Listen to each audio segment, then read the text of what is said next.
I have spoken to a lot of business growth people, but I Yeah. haven't had someone on where they have like accounting expertise in a way. So although I'm sure the business growth stuff that you cover is beneficial, I'd like to get your Mm. thoughts on where your expertise from an accounting perspective meets the business growth stuff, because I feel like you have a almost like a unique perspective on that. So have you got any thoughts regarding that? It's quite a general question. Is there anything in specific you want to know, or I can fire you a couple of different things of what comes to mind straight away? The latter. Um, a lot of accountants will do historical data, whereas management accountants, which is the one I'm qualified in, it's all about forecasting, it's all about future based. So, and what we're more involved in looking at is, okay, so where are we actually going to get a better margin from? Whereas most other accountants, and again, this isn't, I can dish accountants because I'm an accountant myself. And, I've talked to audiences of thousands of accountants in the audience. So I say it as it is, let's put it that way. But the vast majority of accountants report on stuff that's historical, and they report the P&L and balance sheet, and that's as much as they'll do to that side of things, because that's how they're trained. Management accountants are trained very, very differently. So we are all about future, what's the margins, how can we squeeze margin out of a particular side of things. When you add on a commercially minded individual onto that way of looking at accounts, now you got a very, very different animal altogether. Because now you're looking, okay, so what new products, what new markets can we get into? One particular report, which I will always suggest a business owner to implement, I'm going to cover two particular reports. One particular report that I pulled in is what's referred to as a funds flow statement. And most companies and most even accountants, 90% of the accounts that I come across, now, is that an accurate figure? No, I haven't statistically proven that it's 90%.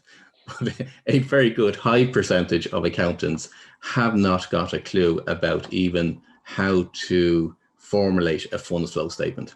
They think of funds flow in terms of cash flow statement are two completely different animals altogether. So a funds flow statement, you can generate profits in your business, and therefore that keeps the accountant happy. But unless you produce a funds flow statement, you run the risk of not knowing where you're actually going to run out of cash. And cash is king, as we all know.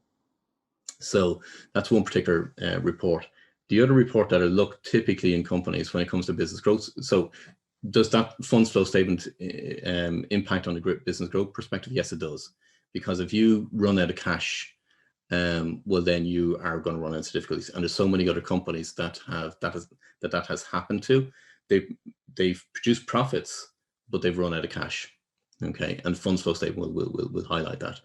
The other report which I implement is what I just call it a matrix report. But a matrix report is looking at all the different services or product lines that you do, run across them to all the different customers that you have or clients that you have. And then you'll be able to identify, if you do a cross-reference to what customers are buying what products or services from your business. And if you do that across the whole matrix, then you'll see where all the gaps are. And your whole point is you want to see the margins across each one of those products and across each one of those customers. So where can you increase the margins across the board, but where can you also fill the gaps? So they will be two specific reports that when I go into a company, that's one of the first things I look for. So if a business owner watching this was interested in the first one, the funds flow statement, what would you say? What would you advise them to do? Google it. What's a funds flow statement? Then let's say a funds flow statement starts with just for you to understand. Funds flow statement starts with what's the profit that you make. Then it takes into your working capital side of things. So your stock movement, your creditors movement, and your debtors movement or assets movements. Then it takes into what are the repayments that you're making to leases and finances and loans and all those kinds of things. What new capital, what new finance did you bring into the company? And therefore, did you increase your cash reserves or did you decrease your cash reserves in that particular period? So that's what a funds flow statement is. If you were to Google it, funds flow versus cash flow statement, you'll be able to see the difference. So that's probably honestly, it's probably the first protocol I would encourage somebody who's either watching this or listening to this to have a look at. And then I would, when you get a template of a funds flow statement, down off the internet and go to your accountant and say, produce a funds flow statement for my business, and demand it. Because most accountants will come out, they'll produce a cash flow statement, and most business owners will have cash flow statements, not a lot of them, but a good majority will have cash flow statements, but they won't have a funds flow statement. And when you see a funds flow statement, you'll be surprised of what information it's actually going to give you. Interesting.